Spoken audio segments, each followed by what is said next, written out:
हम भी आदमी थे काम के।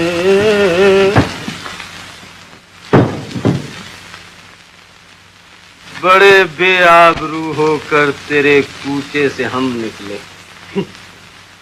क्यों बेटा, फिर निकाले गए ना?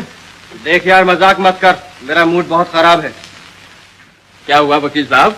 हमारा होना क्या था, 6 महीने का किराया रह गया था। आ गया कमबख्त तोताराम एक मूदी पहलवान को लेके, और सामान वही वकील साहब के बाहर। Bad, very bad. मैं खुदकुशी करना चाहता हूँ जगत, मुझे मत रोकना। कैसे रोक सकता हूँ दोस्त? मेरे पास तो अब कर्जा देने के लिए एक पैसा भी नहीं। खैर, आपके लिए तो कुछ होगा। हाँ, एक खोटी दुन्नी है, तू ले ले। थैंक यू यार, थैंक यू। अगर तू इस वक्त यहाँ नहीं होता तो मेरे पास जहर खाने के लिए भी पैसा नहीं होता। Thank you. It's alright. Thank you जगत।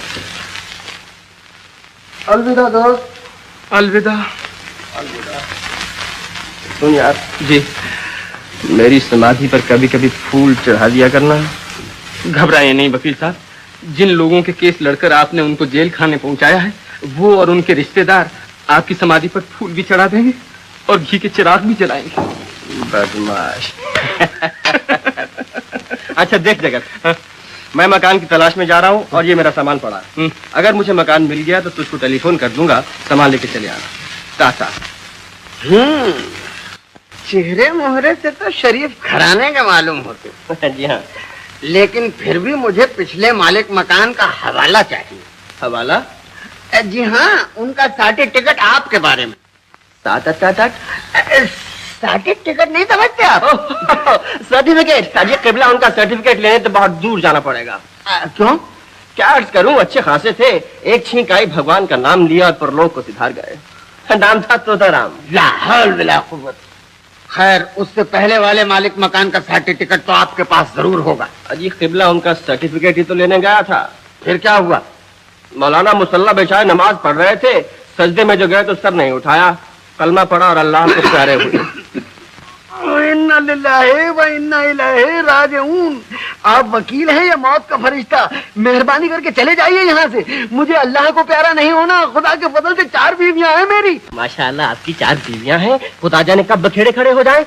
मैं वकील हूँ, काम आऊंगा आपकी और आपकी औलाद की। बात समझ में आती है। जाइए, दिया मकान आप। जी शुक्रिया। जुम्मन खां, आमा हो जुम्मन खां। आए सरकार। देखो, दिगंबर बाबू के नीचे वाला हिस्सा वकील साहब को दिखा दो। जी बहुत बहुत शुक्रिया नवाब साहब। और सुनिए जी, आपके ऊपर वाला हिस्सा बाबू दिगंबर नाथ का है। उनको किसी किस्म की शिकायत का मौका न मिले। जी हरगिज नहीं, मैं तो बहुत प्रेमी आदमी हूँ। बस यही नहीं, दिगंबर बाबू को प्रेमियों से बड़ी नफरत। ओहो हो, आप समझे नहीं नवाब साहब, मेरा मतलब है मैं बहुत शांति पसंद हूँ। ओहो, क्या कह रहे हैं आप? अगले साहब को भी शांति पसंद थी। दिगंबर बाबू ने मार मार के उनका सर तोड़ दिया। शांति की तरफ तो भूल के भी नजर न डालिएगा। जी हरगिज नहीं। समझे? शुक्रिया नवाब साहब। ये क्या? सॉरी। जुमान, दिखाओ कमरा। अब मिसाल के तौर पर लीजिए। हाँ, अब मिसाल के तौर पर इस नालायक लड़की को लीजिए। ये जरूर तो काली सी मोटी सी भैंस टाइप की लड़की मेरे सर के ऊपर कूद रही है। जरा ठहरिए, मैं कानूनी कार्रवाई करके अभी हाथ धो।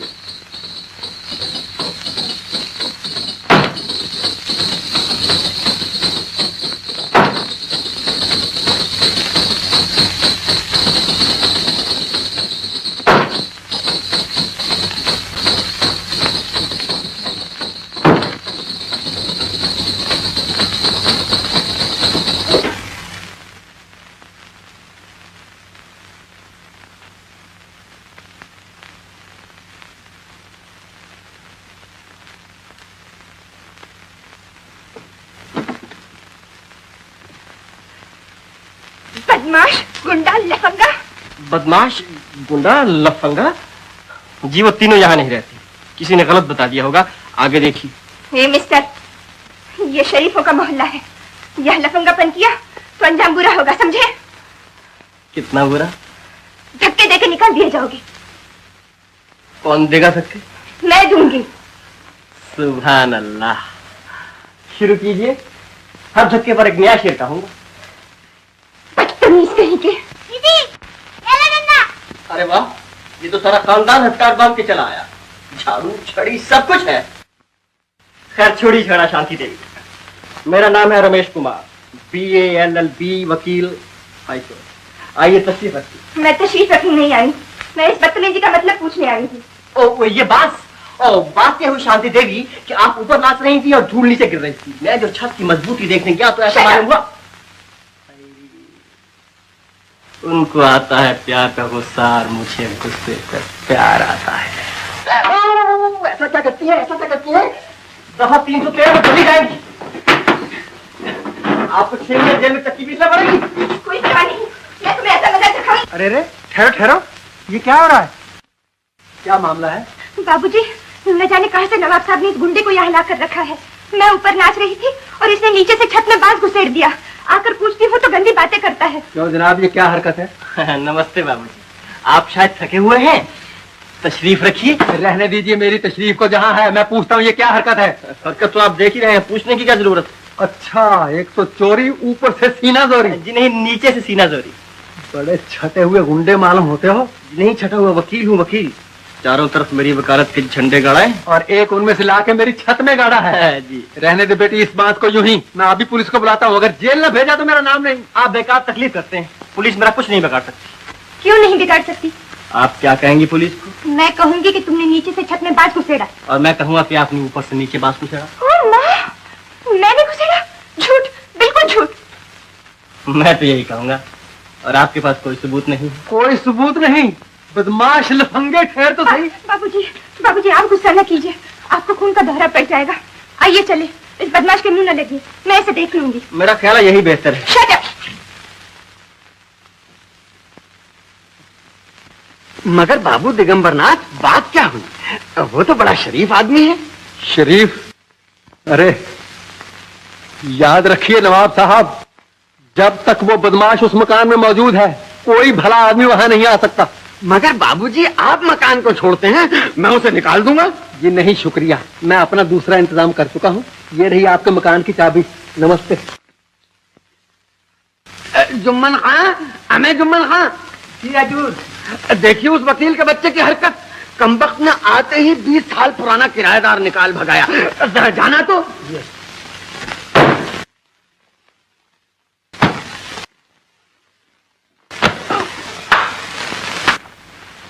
शुक्रिया मायना।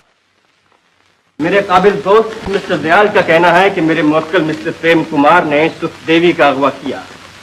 ये बिल्कुल बेबुनियाद बात है माय लॉर्ड। मेंबरान जूरी, देखिए मिस्टर प्रेम कुमार की तरह, क्या ऐसी भोली और मासूम सूरत का इंसान दुनिया में कोई जुर्म कर सकता है?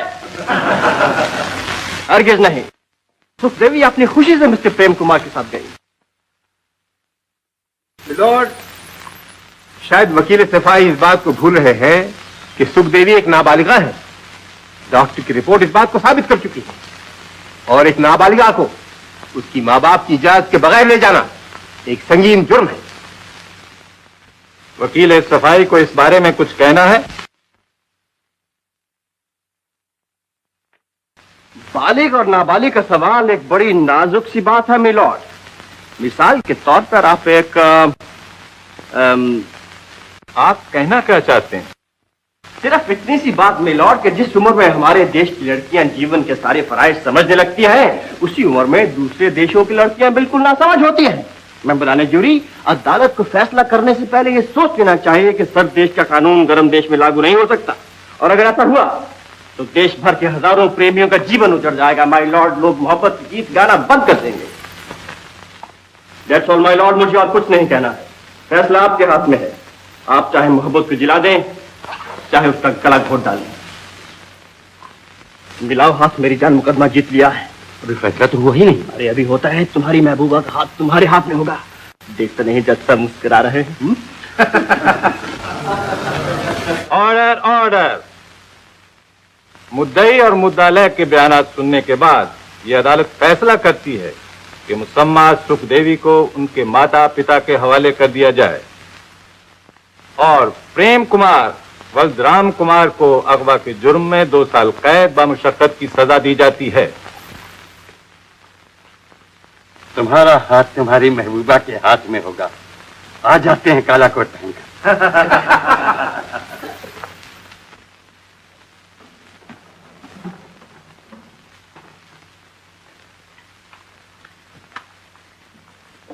ओह I am sorry my boy, तुमने बड़ी कोशिश की लेकिन केस ही कुछ टेढ़ा था। आज ये किबला तकदीर ही ऐसी है, केस मिला है तो टेढ़ा, मालिक मकान मिला है तो टेढ़ा, यहाँ तक लड़की मिली है वो भी टेढ़ी। बड़े मस्त इंसान मालूम होते हैं। अच्छा तो मिस्टर रमेश बाय बाय। माफ कीजिए, मैं आप लोगों को मकान नहीं दूंगा। हम लोगों में क्या बुराई बाबू साहब?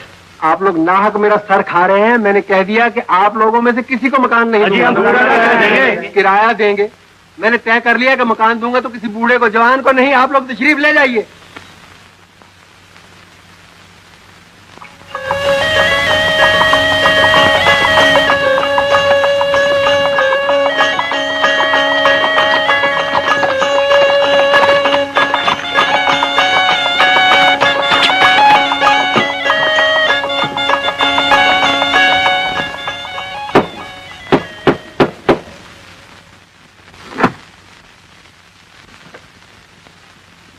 तस्लीमात करता हूँ। आप कौन साहब हैं? ये खाकसार नाचीज को वजाहत मिर्जा के नाम से याद करते हैं। शहर लखनऊ का ही बाशिंदा हूँ। तकदीर कमजोर, पाँव में बेड़ियां डाल के वतन से परदेश ले गई।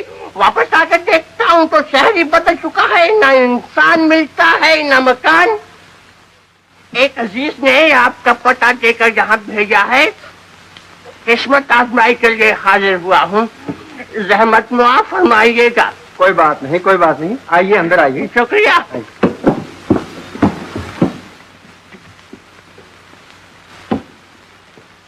बैठिए मिर्जा साहब। शुक्रिया। इलायची खिलाऊं? जी इलायची? जी नहीं शुक्रिया। ये मिर्जा साहब है बेटी, मकान के लिए आए हैं। ये मेरी बेटी शांति है मिर्जा साहब। नमस्ते। जीती रहो, जीती रहो। क्यों बेटी? मेरे ख्याल में मिर्जा साहब ठीक रहेंगे। बाबा बाबा, मुझे यकीन था कि असीजा जरूर यही कहेगी। जियो जियो जी साहब। मिर्जा साहब सच पूछिए तो हमें आप ही जैसे बुजुर्ग की तलाश थी। सुभान अल्लाह, सुभान अल्लाह। रहे नसीब। मगर कमरा हम पेइंग गेस्ट की हैसियत से देना चाहते हैं। Paying guest? किबला ये पेइंग गेस्ट क्या चीज है? यानी कमरे के साथ फर्नीचर हमारा, खाना और नाश्ता भी हमारे साथ। जज़ाकल्लाह, अंधे को क्या चाहिए दुआ से? किबला मुझे तो आप जैसे लोगों की तलाश थी। और किराया होगा 100 रुपए माहवार। बस? क्या जुल्म करते हैं, ये तो कुछ भी नहीं। तो मंजूर है ना आपको? मंजूर? कमाल करते हैं आप। दिगंबर नाथ जी, इलायची खिलाऊं? जी मेरा सामान टांगे में पड़ा है, मैं लेके आता हूँ। अभी रहने दीजिए। शांति बेटी, मिर्जा साहब का सामान कमरे में रखवा दो। और देखो, आज से कमरे की सफाई तुम्हारे जिम्मे। दिगंबर नाथ जी, आपकी खातिर देख के ऐसा लगता है कि मैं अपने ससुराल में आ गया। बड़े मजाकिया है आप। अभी तो आपने देखा क्या है? कमाल है। इलायची खिलाऊं?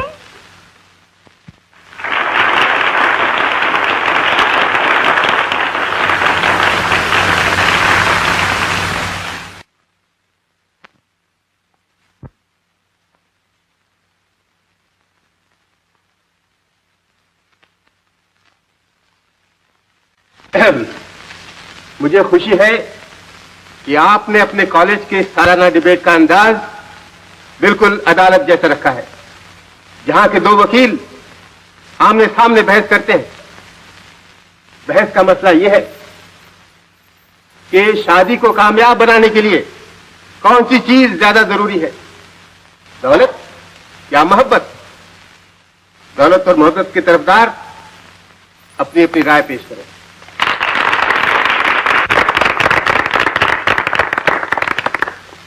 जनाबे सदर और हाजिरीन, शादी जिंदगी का सबसे बड़ा मसला है और हर मसला दिल की बजाय दिमाग से तय किया जाता है। दिमाग जानता है जीवन का हर सुख दौलत के सहारे है। दौलत ही इज्जत है, दौलत ही ताकत, दौलत ही ईमान, दौलत ही भगवान। और अगर दिमाग का फैसला सही होता है तो शादी के लिए मोहब्बत की जरूरत नहीं, दौलत की जरूरत। जनाबे सदर और हाजरीन, किसी दिलवाले ने कहा है, मोहब्बत से दुनिया में सब कुछ हंसी है, मोहब्बत नहीं है तो कुछ भी नहीं है। मैं अपनी दोस्त से सवाल करूंगी, शादी जैसे प्यारे संबंध को सोने चांदी के धागों से बांधना कहाँ की अक्लमंदी है?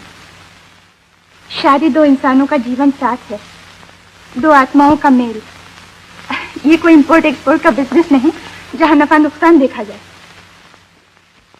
आप ये कहना चाहती हैं मोहब्बत करने वालों को दौलत की जरूरत नहीं? जी नहीं, सिर्फ इतना, मोहब्बत को दौलत की चाहत नहीं है, ये सौदा है दिल का, तिजारत नहीं है।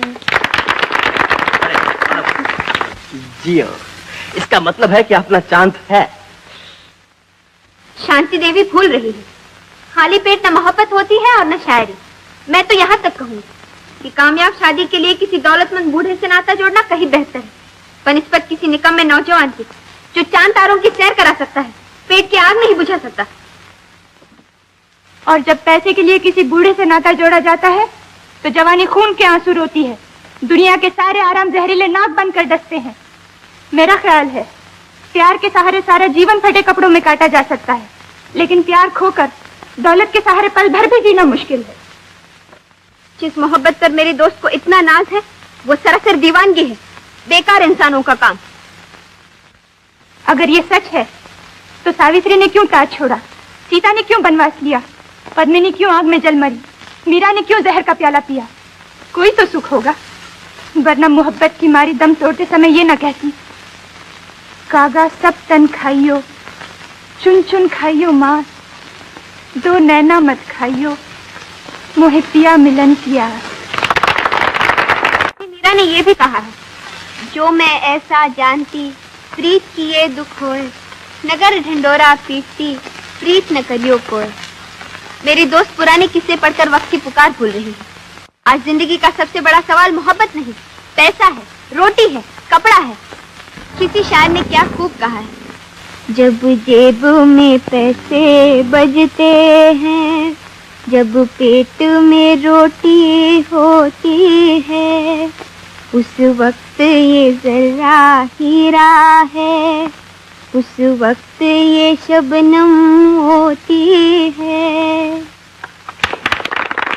अरे क्या तुमसे कहूँ दुनिया वालों, क्या प्यार की दौलत होती है, हर दाग जिगर एक हीरा है, हर अश्क का कचरा मोती है। अरे फाकों से उड़े जब होश अपने, हम आंख लड़ाना भूल गए, अब पेट बजाते फिरते हैं, हम प्यार का गाना भूल गए।